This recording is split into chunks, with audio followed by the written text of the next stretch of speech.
But ತುಂಬಾ ತುಂಬಾ ಖುಷಿ ಆಯ್ತು. ಅಂಡ್ ಆಲ್ಸೋ ಲೈಕ್ ಸರ್ ಹೇಳಿದ್ದೆ, ಸಿಕ್ಕಾಪಟ್ಟೆ ಒಂದು ಸ್ಟ್ರಾಂಗ್ ಪಾತ್ರ.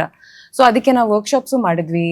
ಆ ವರ್ಕ್ಶಾಪ್ಸ್ ಅಲ್ಲಿ ಆಕ್ಚುಲಿ ಆ ತರ ಪ್ರಾಸೆಸ್ ಅಲ್ಲಿ ಐ ಥಿಂಕ್ ಟೀಮ್ಗೂ ಮತ್ತೆ ನಮಗೂ ನಟಿಯಾಗಿ ನನಗೆ ಆ ಕಾನ್ಫಿಡೆನ್ಸ್ ಸಿಗುತ್ತೆ. ಬಿಕಾಸ್ ಇಂಥ ಒಂದು ದೊಡ್ಡ ಸಿನಿಮಾದಲ್ಲಿ ಇಂಥ ಸ್ಟ್ರಾಂಗ್ ರೋಲ್ ಸಿಕ್ಕಿದಾಗ ನಮಗೂ ಅದೇ ಆ ಕಾನ್ಫಿಡೆನ್ಸ್ ಸಿಗ್ಬೇಕು. ನಂಗೆ ಈ ಬಾಡಿ ಲ್ಯಾಂಗ್ವೇಜ್ ಬರುತ್ತೆ, ಅಥವಾ ಈ ಸಿನಿಮಾದಲ್ಲಿ ಆ ಡೈಲೆಕ್ಟು ಇದೆಯಲ್ಲ ದಕ್ಷಿಣ ಕರ್ನಾಟಕದ ಆ ಕನ್ನಡ. ಸೊ ಅದೆಲ್ಲ ನಾನು ಸ್ವಲ್ಪ ಅರ್ಥ ಮಾಡ್ಕೊಳ್ಬೇಕು, ನನಗೂ ಆ ಕಾನ್ಫಿಡೆನ್ಸ್ ಬರ್ಬೇಕಂತ ನನ್ಗೆ ಆ ವರ್ಕ್ಶಾಪ್ಸ್ ತುಂಬಾ ಹೆಲ್ಪ್ ಆಯ್ತು. ನ್ಯಾಯ ಒದಗಿಸಿದ್ದಾರೆ, 100% ನ್ಯಾಯ ಒದಗಿಸಿದ್ದಾರೆ. ಅಂಡ್ ತುಂಬಾ ಕಷ್ಟ ಆಗಿದೆ ಪಾಪ. ಸರ್ಟಿಫಿಕೇಟ್ ಸಿಕ್ತು ಸರ್, ರೆಡಿ. ಇಲ್ಲ ಅದ ಅಲ್ಲೇ ಹಂಗ ನಾವು ನ್ಯಾಯ ತಗೊಳ್ಳೋರು ನಾವು ಬಿಡಲ್ಲ, ಅದು ನಿಜ. ಪಾಯಿಂಟ್ ಬಂತು ನೋಡಿ. ಅದ್ರಲ್ಲೂ ಇಷ್ಟು ನ್ಯಾಯ ಸಲ್ಲಿಸೋರು ಸಿಕ್ಕಿದಾಗ ಅಂತೂ ಖಂಡಿತವಾಗ್ಲೂ ಅದನ್ನ ಅದ್ಭುತವಾಗಿ ನ್ಯಾಯಪರವಾಗೇ ಇರುತ್ತೆ ಅದು ಅನ್ನೋ ತರದೊಂದು ಯೋಚನೆ.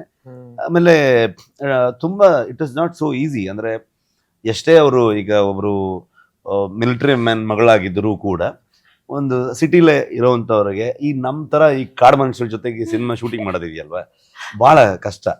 ಅವ್ರಿಗೆ ಅದು ಕೈ ಕಾಲೆಲ್ಲ ಹೊಡ್ಕೊಂಡು ಏಟ್ ಮಾಡ್ಕೊಂಡ್ರೆ ಇಡೀ ಟೀಮ್ ಆಗಿದ್ದಾರೆ.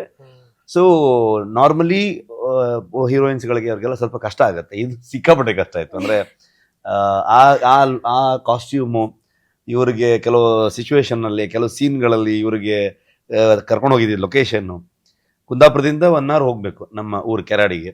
ಸೊ ಅಲ್ಲಿಂದ ಮೇಲೆ ಕಾಡು ಒಳಗಡೆಗೆ ಕಾಡಿನ ದಾರಿಲಿ ಗಾಡಿಲಿ ಒಂದು ಅರ್ಧ ಗಂಟೆ ಹೋಗ್ಬೇಕು. ಸೊ ಅಲ್ಲಿಂದ ಮತ್ತೆ 1 hour ನಡ್ಕೊಂಡು ಆಕ್ಚುಯಲ್ ಲೊಕೇಶನ್ಗೆ ಹೋಗ್ಬೇಕು ಎವ್ರಿ ಡೇ.